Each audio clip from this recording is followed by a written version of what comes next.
In our modern day society, our role as teachers is more than simply educating. We have a duty in our profession to create an inclusive atmosphere for our pupils and colleagues. It's important that the classroom is recognised as a place where exclusive attitudes towards others are not permitted. An example of an unsolicited attitude could, in exceptional cases, be centred on extremist views. According to the Home Office, extremism is defined as vocal or active opposition to fundamental British values, including democracy, the rule of law, individual liberty, mutual respect, and tolerance of different faiths and beliefs.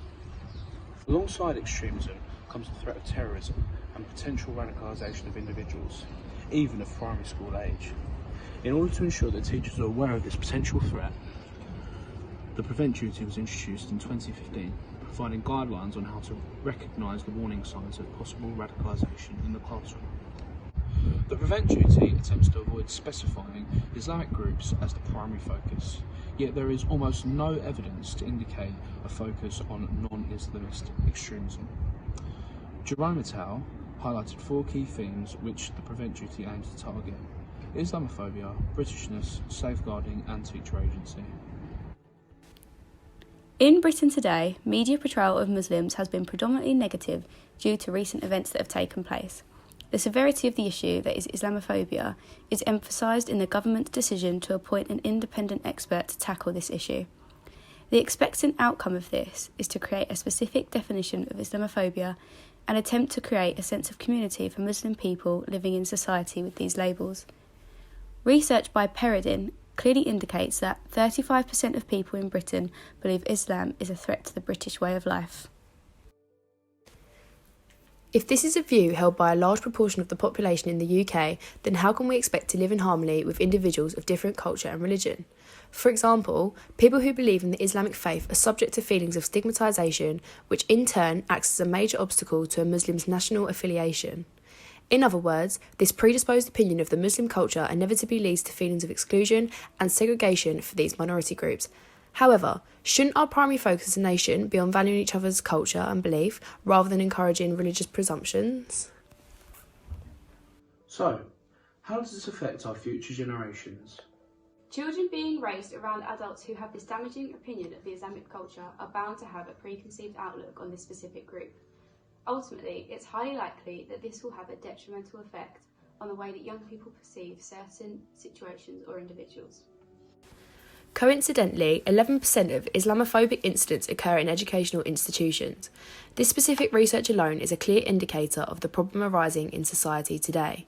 Therefore, as teachers, we need to be aware that this is a prevalent issue and that the children in our classes are exposed to multiple opinions outside of the classroom despite our input. It's vital that children begin to develop a clear understanding and respect for different cultures and religions they will interact with. If as a nation on the whole we are unable to instill positive opinions of Muslims and encourage respect and acceptance, this is something that as individual teachers we have a responsibility to enforce.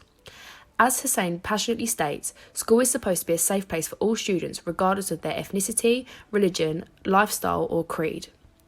Following on from this, a report conducted assessing the inequality and inequity among Muslim students expresses techniques which attempt to incorporate students with each other and build a strong sense of community and safety within the school environment, where there is a distinct understanding of Islamophobia and strict systems in place to prevent it. The Prevent Duty acts as guidelines for institutions, such as schools, to follow in order to monitor the potential outbreak of extremist views, both primary and secondary level. As mentioned earlier, extremist views can be a sign of an individual being subject to radicalisation.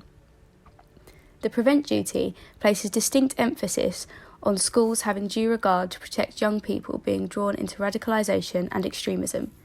This particular programme has been added to the safeguarding policies of schools across the country.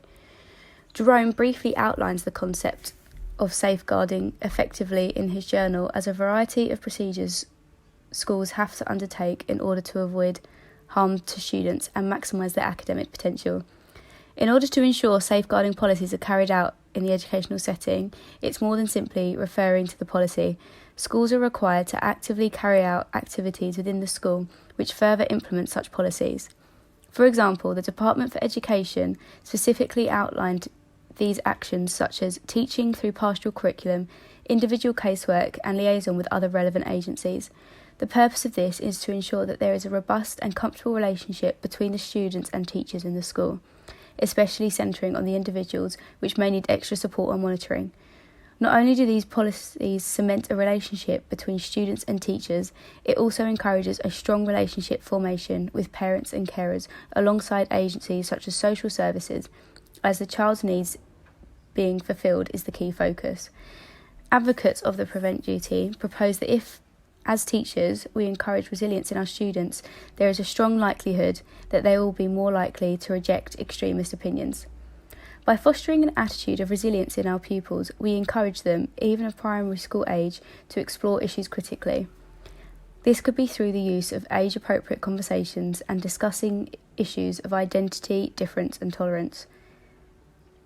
Through promoting these in-depth discussions, even from a young age, we begin to create an environment where students feel comfortable to discuss social and political issues in the classroom. Instigating these specific discussions is critical in schools. Nonetheless, we have to be sure that we tackle these conversations with sensitivity. In our classes, we will have students of different cultures and religions, as already discussed in depth. Similarly, we reference the prevent strategy and how it tends to focus solely on people of the Islamic faith due to recent events. Will made an exceptionally prevalent point in his research when he suggested that just like adult Muslims of the community, Muslim students may feel stigmatised or singled out by the prevent strategy. In fact, this could lead to feelings of loneliness and therefore seeking a sense of community or even feelings of resentment towards the state due to being marginalised.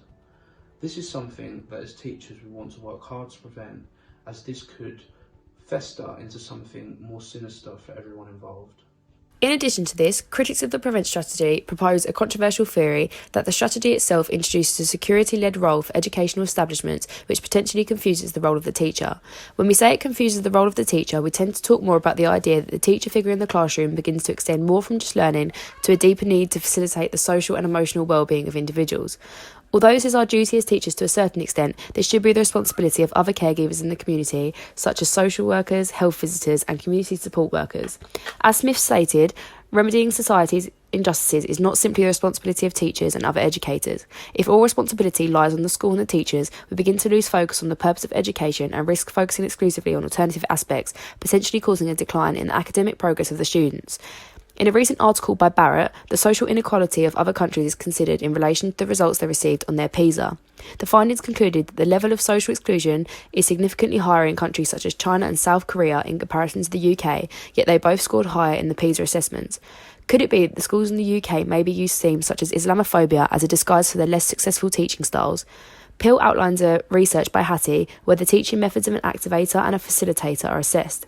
A table displaying the findings indicates the outcome of different teaching styles. For example, direct instruction and reciprocal teaching of the activator approach have an overall larger effect size on success rates of 0.59 and 0.74 compared to web-based learning and inductive teaching of 0.09 and 0.06, which represent the facilitator approach. Unfortunately, these do not meet the benchmark of 0.6 to consider them highly effective. It could be that we tend to use different social justice issues as a scapegoat for the real problem of the schooling system. Is that the teaching being delivered is simply of an inadequate standard, or that these social justice themes really are affecting the social, emotional and academic progress of children in the primary school. So how does this affect our practice as teachers? As the Educate Against Hate Foundation states, all teachers are required to undertake prevent training. As of 2015, this is a requirement and therefore inevitably teachers are a lot more vigilant in recognising the indicators of a child at risk of radicalisation. Teachers themselves, however, are at risk of highlighting the children's differences to an extent, where it has the opposite effect and individuals begin to feel isolated instead of promoting inclusion. As a school, if there is a dramatic focus on Islamophobia and the prevent duty as a whole, you begin to create a culture where you're emphasising the prominence of the social justice issue. We have to be extra careful not to only target the pupils in our class who relate to such safeguarding issues, but divide our attention equally among all children in the class to prevent academic fallbacks. The lack of focus on education could cause these dips in progress, as we are actively trying too hard to be morally and politically correct. losing sight of the fact that you are an educator. Bouchard et al. Outlined the beliefs of a head of department in a London school around their views on the primary focus of the PREVENT strategy. If you had asked me before any discussions in the school, I would have had a very clear view that it was primarily, if not exclusively, around anti-radicalisation in terms of Islamic groups. If, as a society, we have this automatic assumption of the Islamic faith, what hope does this leave our future generations? Stepping into our teaching careers with this outlook on the world, culture and religion is likely to have negative impacts on the opinions our pupils begin to develop. This is why, as teachers, we have a responsibility to ensure that we keep personal opinions to ourselves and never let this implement our teaching practice. It's crucial that we never forget that as professionals, to keep our views to a minimum and believe in the philosophy that we are here to educate and to not discriminate.